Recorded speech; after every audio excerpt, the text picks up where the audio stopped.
Emmanuel, God is with us. Emmanuel, God is with us. Everybody's talking about making stuff to get rid of bugs and buying fancy seed planters. You see this little bird right here? That's my 100% seed planting and anti-bug technique. That little guy has got it down. It's an old-fashioned system, but I'd like for you guys to know it still works really good. And it's cheap, you know. Just plant things that they like and they'll do all that for you. 2. Planting carrots can be easy if you do it like this. You're looking at that little bug on that carrot flower and you're not thinking that there's any carrots planting, but that bug and I know different. It's probably a little native bee. He's pollinating those carrot seeds. Those carrot seeds will blow in the wind. And they are the most viable and fresh seed you can get. Wherever they fall, I am likely to get a forest of carrots. Why are we making it so difficult on ourselves? Why are we so particular about having this brand of carrots or that brand of carrots? There's not too much difference between them. The best carrots is the one that you have. And you know, it's an old technique, but this is how people planted their carrots for eons. And this is how I plant my carrots every year. Just add new varieties, let them go to flower, and then have your carrots. Easy. It might look like a weed to you, but to me it looks like I'm planting chicory during this lazy summer day. Yeah, I'm letting a bee plant the chicory for me. It's an old technique, but you can do it too. I'm sure this guy has a caterpillar eating something in my garden bed right now, and that's why I made sure I planted enough so I don't have to use any insecticides. That beautiful caterpillar there. It's got little legs on him and everything, and I guess he likes zinnia flowers. I don't know what mom put a caterpillar on a little zinnia flower like that. Maybe there was some other stuff in here that he ate. I don't know. But y'all know I love me some butterflies. So whatever kind of butterfly he's going to be, he's going to flit around my garden someday, hopefully. I don't want to hand pollinate. A few holes and some leaves, I'm fine with it. I garden, as we can see.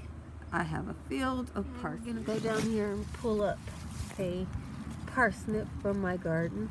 This one doesn't look like it's very big, but it's in my pathway and new vegetables are growing. Yeah.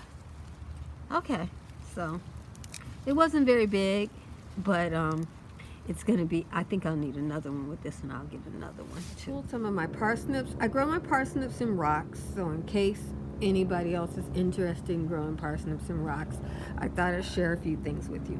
They do get bruises as they push by the rocks, and whatever dirt I put in the soil, they use it. So this is what parsnips look like if you grow them in rocks. Parsnips don't need fine soil, although probably my parsnips would be 2 or 3 times bigger if I had fine soil. And as my soil gets finer, I get less bruising. So every year I grow the parsnips, I get less bruising. So, and this is a way of aerating your soil if you are growing in rocks, so you can grow something else. But I just thought I'd let you know these are parsnips grown in rocks. You have to watch my videos, you'll see the rocks.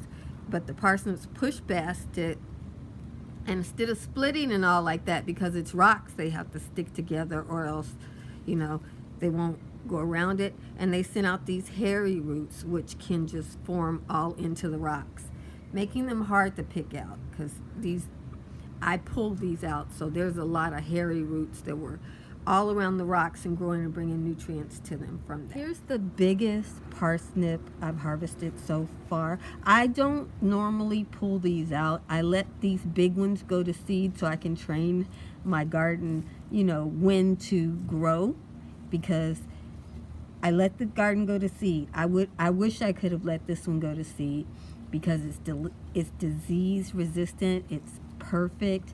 You know, it's growing in rocks and it was able to push through. You see this one I pulled. I wouldn't want that one to stay in there. It's not disease resistant like this one is. This one's perfect. But I'm growing parsnips in rocks. You guys see my soil. You know there's rocks. The thing up until this point here, it's good dirt, you know, and maybe to here. But all of this, it had to push the rocks away. And these parsnips are really improving my soil. You know, I'm not opposed to the rocks, but there's dirt underneath there, and parsnips are about the only root that's strong enough to get in there. And don't think this was a short parsnip.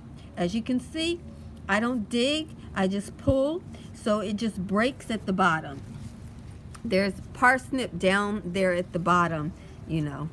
So just letting you know, if you think you can't grow parsnips in rocks, you're wrong about that. Here's another one.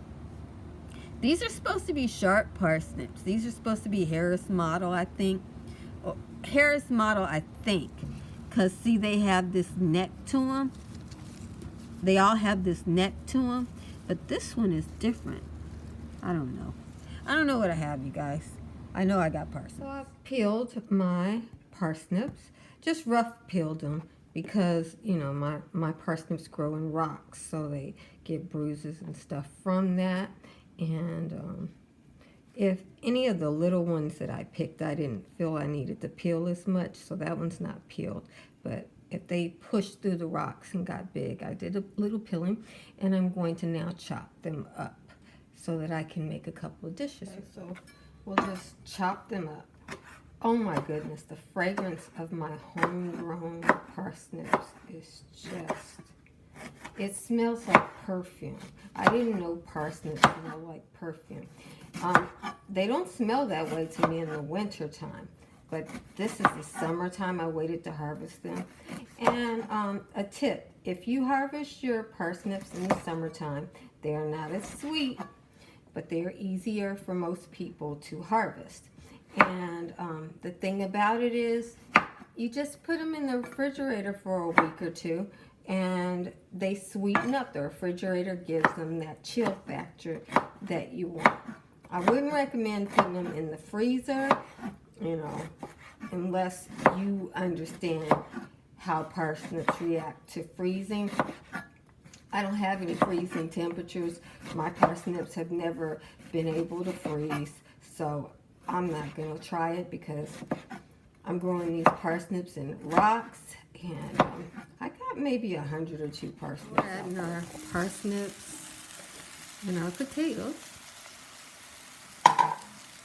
and we've reduced the flame because we don't need all that for this.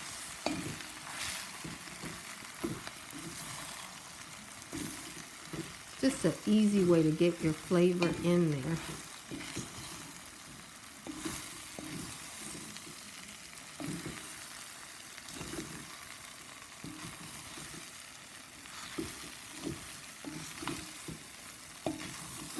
Oh, it's already looking good. That brown stew, gonna be right. Yummy, yummy, yummy. We're on medium heat now. I hope you can tell the difference.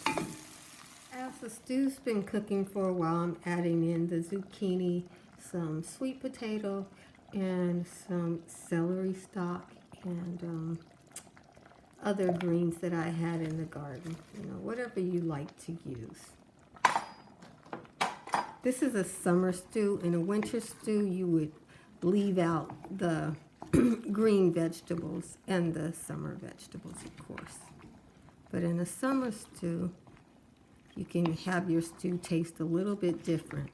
by not just having to use root vegetables. A winter stew is root vegetables. So if you're coming over here, find out how to make a winter stew, you just don't have any summer vegetables or green vegetables in your winter stew. But in a summer stew, these green vegetables are going to give you a lot more vitamins and minerals and diversity and improve your immune system, and they make the stew look pretty. You've got all your vegetables in there. Add some water so that you can simmer, and these summer vegetables will cook down into the stew and oftentimes become part of the gravy. We're going to put our lid on it and just let her slow simmer until dinner is served. And right before you serve it, like 20 minutes before you feel like you're finished simmering, check it for your salt and pepper so that you have it just the way you like it. Okay. Let's see what we got. See, I have a 20 by 20 garden. I have 100 or 200 parsnips, and I share with you my technique. And next summer, you can make this stew. It would be impossible for me to plant parsnips in the rocks and get them in spots where they would grow. It'd be next to impossible. But that little bird can do it. That's the easy way, guys. Sometimes the old ways are the best.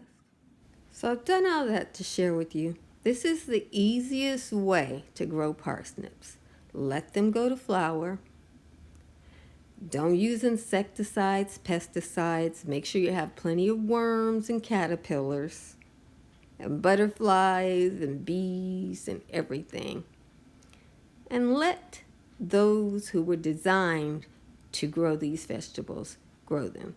Sit back and relax in the shade and grow parsnips. Jesus loves you, and I love you with all the Jesus in me. Be blessed, beautiful.